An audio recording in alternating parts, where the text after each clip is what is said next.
My name is Zach Greenemeier, Z-A-C-K-G-R-E-E-N-A-M-Y-R-E with the law firm Mitchell & Shapiro in Atlanta. I want to start by providing a brief overview of the facts of this case as they are currently known. Then I want to introduce a couple members of the Bolton family and let you know what they've been through so far and trying to get answers about what happened on the day their loved one died. Here are the facts as we currently know them. In the early morning hours of December 17th, 2020, a Cobb County Sheriff's Office SWAT team shot and killed Johnny Bolton during the execution of a nighttime no-knock search warrant seeking evidence of drugs. In the moments immediately prior to the SWAT team's entry, Bolton was sleeping on a couch in the apartment where he lived, in the living room. According to eyewitnesses in the apartment, Bolton stood up in response to the SWAT team breaking down the door and then was immediately shot multiple times. Bolton was unarmed. Bolton did not take any threatening actions towards any officer. Neighbors in the apartments immediately next to Johnny's heard two loud booms in quick succession. The warrant affidavit, which was created by police officers from the Cobb County Police Department and the Marietta Cobb Smyrna Drug Task Force, stated the apartment was used to sell drugs. In fact, for months, the apartment had been used as an informal boarding house with 2 bedrooms rented out to women and their children. None of the apartment's occupants were identified in the warrant, and none of the people named as suspects in the warrant, the suspected drug dealers, were present when the warrant was executed. The warrant's affiant, the Cobb County Police Department officer who swore out the warrant, specifically stated that no minors resided in the apartment in response to the judge's question about getting a no-knock warrant. That was not accurate. Johnny Bolton's name appears nowhere in the warrant application. We've seen no document indicating in any way that he was suspected of any criminal conduct. The autopsy shows 5 bullet entry wounds, consistent with Bolton having been shot 2 to 5 times. The autopsy is consistent with witness statements that Johnny put his hands up in response to the police officers taking the door in order to protect his face. The Cobb medical examiner ruled the death a homicide. Johnny Bolton was 49 years old. He worked at a car wash nearby. He made music in his free time. He was a talented singer, but he was shy in performing. He slept on the couch where he was killed. He is survived by his sister, Daphne Bolton, and his children, Diamond Bolton, herself a mother, and Kyrie Bolton, a collegiate scholar athlete in New Jersey. The Bolton family is here to demand answers. Why hasn't the Cobb Sheriff Craig Owens released all video of the incident to show the public what took place? Who are the Cobb County Sheriff's Office personnel who shot and killed Johnny Bolton? Why do these officers claim that they shot Johnny while he was sleeping and unarmed? Why was the Cobb MCS trying to execute a search warrant, a nighttime no-knock warrant, on an apartment housing people different than those identified in the warrant? And where's the accountability for the killing of an unarmed, sleeping black man by law enforcement? We, the family, the attorneys, have privately approached all of the law enforcement agencies involved, seeking answers to these very basic questions. Instead of transparency, we've been met with silence. Their actions to date in the aftermath of Johnny's death show they do not believe that Johnny's life mattered. But we know otherwise. We will not be stopped from telling Johnny's story. This is the start. And from what we know now, Johnny's death appears unnecessary and unjustified. The family's going to make brief statements. They're not going to take questions at this time. Afterwards, Bill Atkins will make a statement, and then the attorneys can answer questions. First, I want to introduce you all to Daphne Bolton, Johnny's sister, and she will read a statement. Thank you all for coming out. This is very important to me, his sister, and his remaining family and friends all across the United States. Unfortunately, this storyline has played out too many times to recast. The sorrow and hurt of the death of my brother, Johnny Lorenzo Bolton, by the hands of the police department is no different than the hurt and sorrow and pain felt across countless families in this world. At this point, our intentions surround actions and justice. Cobb County has not cooperated with our family nor shared any information about the death or the events that led up to my brother's death, Johnny Lorenzo Bolton. Hear his name. We call on today Sheriff Craig Owens to release all video of the incident to show the public what took place. We demand they identify the Cobb County Sheriff's officer, personnel who shot and killed my brother, Johnny Lorenzo Bolton. We want answers. Why did the officers shoot and kill my brother? Where is the accountability? This happened December the 17th of 2020. 6 months silence. Where's the accountability? And please note that today marks the 1-year anniversary today of George Floyd. And I stand here today having to do this. Another family having to do this. We are here today to say Johnny Lorenzo Bolton, my brother, the only brother that I have,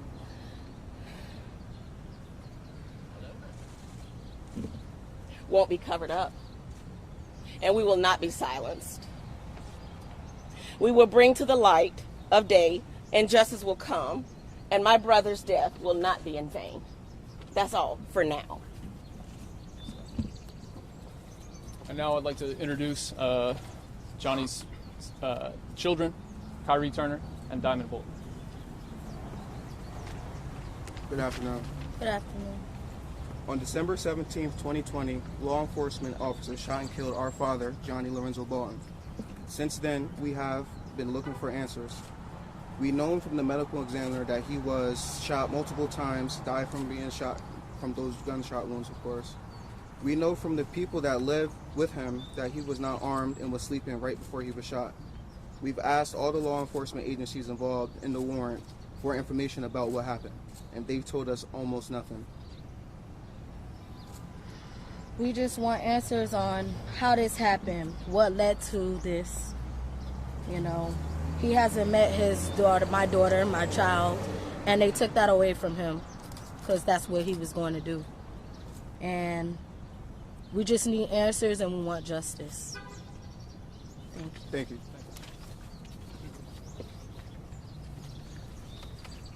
Good morning. My name is Bill Atkins with the law firm of Edmund, Lindsay, and Atkins, and I will be working with Zach Greenemeyer on this tragic case. A family should not have to hold a press conference to find out how a government agent killed their loved one. But that apparently is what it takes in this country to get the attention of law enforcement when these sorts of things happen. For nearly 6 months, this family has calmly, quietly done everything that the law enforcement across the community, across this country asks for. Be calm. Wait. We'll get you answers. We will give you what you need. Just be calm. Wait. We'll give you the answers. Well, they don't. They don't. And they haven't. And that's why we end up here.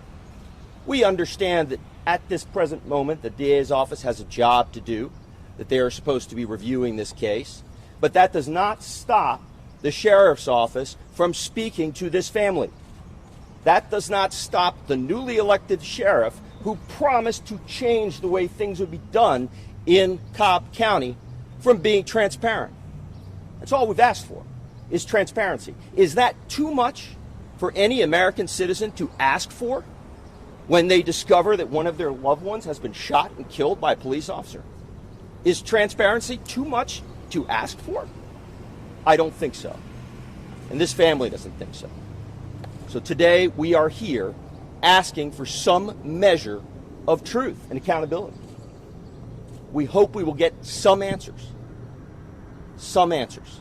And let's be clear, delay is not an accident. Let's be clear about that. In Georgia, as long as a case remains under investigation, this family can't get anything through the Open Records Act. They can't ask for documents because they'll be told the case is under investigation. Never mind the fact that those investigations, time and time and time again, lead to absolutely no accountability for the law enforcement officers involved in a police shooting. But what they do is delay the opportunity for a family who is grieving to understand how we got here. The delay is not an accident, but it's time for it to stop. It starts here, and we will not be silent any longer. We will not play their game any longer. That's all I have. If anybody has any questions, we'll be happy to answer them. Are you asking for the public release of body camera video? Or are you simply demanding a meeting with Sheriff Owens and have him explain what happened and perhaps just show you all the body camera video? We're asking Sheriff. You'll come up to the mic. We're asking Sheriff Owen to release any video associated with this warrant execution, and we're asking the sheriff to sit down and speak with us, speak with the family, face to face, to tell them what happened. Tell them which one of his people shot and killed Johnny Bolton in his sleep. So you're telling us this family has never met with anybody with this department? We have reached out repeatedly to officers with the Cobb County Sheriff's Office, with the Cobb MCS, with the Cobb Police Department, repeatedly, politely, to speak with them. And we have been repeatedly rejected, at best, most often met with nothing but silence. Clarification on his question. So I know you're requesting that meeting and explanation, very simple things, but the video, are you asking to go public or to sit down with the attorneys, the families, and start that conversation there? I want to make sure with what we are all writing that we're very clear about that ask. So if I could take that question, the answer is both. I mean, obviously we want them to sit down with the family. But the fact of the matter is that the public at large has a right to know what happened. What happened? It shouldn't be a secret when a government agent does this. We should know what happened. Not just the family, but the public. I would add, for example, we don't even know if the officer who actually fired those shots, assuming it was just one officer, we don't even know if he's still on the job. We don't know if this sheriff's office even bothered to suspend him pending the investigation. Is that too much to ask? That somebody at least be taken off the streets long enough to find out if the shooting was justified? Is it too much to ask that the family find out who the person is who actually shot and killed their brother, their son, their father? We don't think so. So point of clarification, was this his apartment that he was using as a boarding house for women and children? Whose apartment was it? Johnny lived in the apartment and had been living in the apartment for months. He slept on the couch in the living room. But it was not his apartment. His name is not on the lease. So were those listed in the warrant people who had rented that apartment or stayed in that apartment, or is there any reason to believe that they had been there? No. The people who are living in the apartment, their names appear nowhere in the warrant. But were the people who were listed in the warrant, had they been living in that apartment?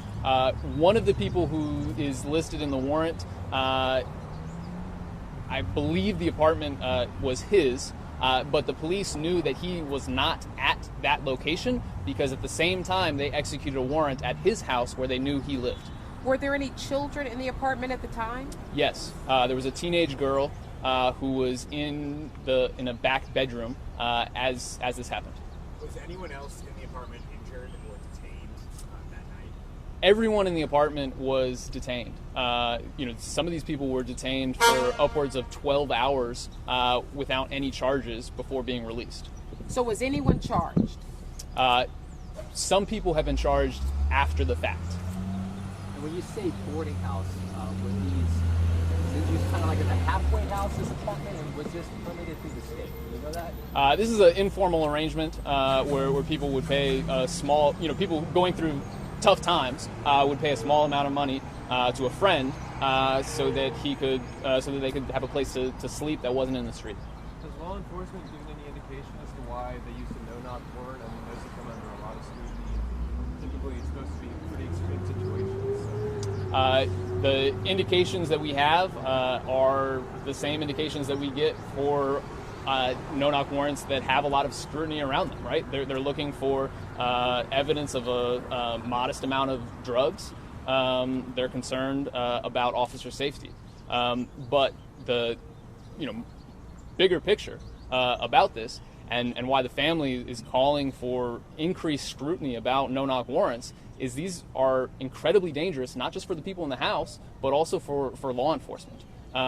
There's no reason that this particular warrant needed to be a no-knock warrant, especially when you consider that none of the people they were looking for were in the apartment. Was the warrant that was also simultaneously executed at the house where the apartment's, that person's name on the apartment, was that also a no-knock warrant? And what ended up happening to that individual when they executed it at that house? That individual, that warrant was also executed. They had the authority to execute it as a no-knock warrant. I'm not sure whether it was or not. And that person was arrested and then has made bail. In my conversation with Sheriff Owens earlier, he mentioned to me he's going to let the DA handle this case. Now, in the previous controversial police shooting that I've covered here in Cobb County, the DA presented this to a grand jury. Do you hope the same thing happens? Now, that officer here in Cobb County was cleared in the previous shooting that happened in July of last year. Do you hope the DA presents this case to a grand jury? I suspect that the DA will present this case to a grand jury. The better question, the more important question, is whether the DA makes a recommendation to the jury, to the grand jury, that they have an indictment, right? To make that determination, that's in part the DA's call, and in part that relies on information that simply hasn't been shared with the family, hasn't been shared with us, their attorneys. You want the DA to present this with charges, because the last case with the Truett case, he did not present this case with charges. You want an officer held accountable for this death, charged with murder? Well, we'd like to know what happened first. We'd like to know what happened. I mean, what we know now is that there was an unarmed African-American man sleeping on a couch in a living room. The door busted open. He stood up, which I think is what most of us would do if somebody knocked down our front door, and he was dead moments later. So, yeah, we'd like to know how that happened. And if that evidence suggests that charges should be brought, then yes, we would expect full accountability, both criminally and civilly. And let me just add to your comment. The passing the buck to the DA's office when you have a grieving family by a sheriff is inexcusable. You don't get to just say, well, the DA's office is investigating, so we're not going to talk to you. There is absolutely nothing that prevents this sheriff from having the common decency to speak with this family and give them some answers. Nothing. Just because the DA's office is looking at a case doesn't mean the sheriff can't answer questions. And to go further, just because the DA's office is looking at the case doesn't mean that the sheriff cannot release the video. It doesn't mean that the sheriff cannot make the decision to identify the officer, to describe what investigation his office has done. Regardless of whether the officer or officers who killed Johnny Bolton committed a crime, something obviously went horribly wrong and nothing has happened about it so far as we know. That's not only the DA's responsibility, that's also the sheriff's responsibility. Do you have any idea how many SWAT officers were on the scene, or how many officers, period? I do not know exactly how many officers were involved. Can y'all explain sort of what the law is around no-knock warrants in Georgia and how it may compare to other states? Do you want to take it home? Go ahead. There needs to be specific probable cause for a no-knock warrant to be issued. Just the fact that a crime has taken place or that drugs may or may not be present in a dwelling does not give the right for a no-knock warrant. Police need probable cause to believe that there is a serious risk to officer safety from going in that would not exist if they knocked on the door, and or they need probable cause to believe that evidence could be destroyed if they knock and announce. How many people were inside the house? You mentioned the young teenager, Johnny. At least 4 people were in the house. What's an apartment? In the apartment, correct. And 3 of those people, Johnny and 2 others, were in the room where Johnny was and were eyewitnesses to what happened. Quick question. So you mentioned that some people in the apartment did face charges later. Were those charges related to what was on the warrant, or what were they arrested for? I don't have the exact answer to that, but it's in the record. Just to go back to your question really quick on no-knock warrants, think about the fallacy of those 2 justifications for a no-knock. Danger to police and destruction of evidence. We live in a country with more guns than people. That's the country we live in. Law enforcement should have every expectation, I would guess, that most of the time if they bust in the door, there's a decent chance someone's going to have a gun, right? So if that's the justification, it exists in every case. In every case, right? That potential risk. And number 2, are we really going to put law enforcement and innocent people inside a home in a situation where lives are at risk because we're worried about whether someone's going to flush some drugs down the toilet? What's more important to you? Drugs or people's lives? Prioritization needs to change in the law enforcement community. Lives should come first. Everyone's life should come first. Do you know if it... Going off of this question that you had, can you explain how our rules now in Georgia compare to other states? I mean, is this something that, needs to change? Can you talk a little bit about that? Yep. So a number of places around the country have recently come to this recognition, right? That no-knock warrants are dangerous for law enforcement, and if the no-knock warrant is justified on the basis of drugs being flushed down the toilet, it's necessarily a small amount of drugs that isn't worth anybody's life, right? And as a result of that realization, cities and states around the country have started to ban no-knock warrants. Cobb County should do the same. The state of Georgia should do the same. To value life, no-knock warrants should be severely restricted, if not eliminated. You know what kind of drugs that they were looking for inside this apartment? I don't know exactly what they were looking for. Did they find any drugs, do you know? I don't know what they found in this location or the other versus the other location. So can you give us the address of the apartment? Yeah, 505 Springbrook in Smyrna. What was the car shop in Bolton? It was a car wash, and I don't know the name of it. Nearby. And you have a picture of Mr. Bolton that we can... Yeah. We have plenty of photos. If y'all shoot me an email, I'll send them to anybody who wants them.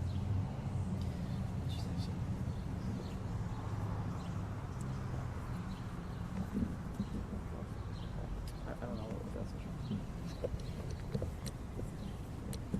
Thank you. Oh, on the Springbrook apartment, what apartment number was it? It's 505. 505 is the address, and that's also the apartment number. Okay. Thank you.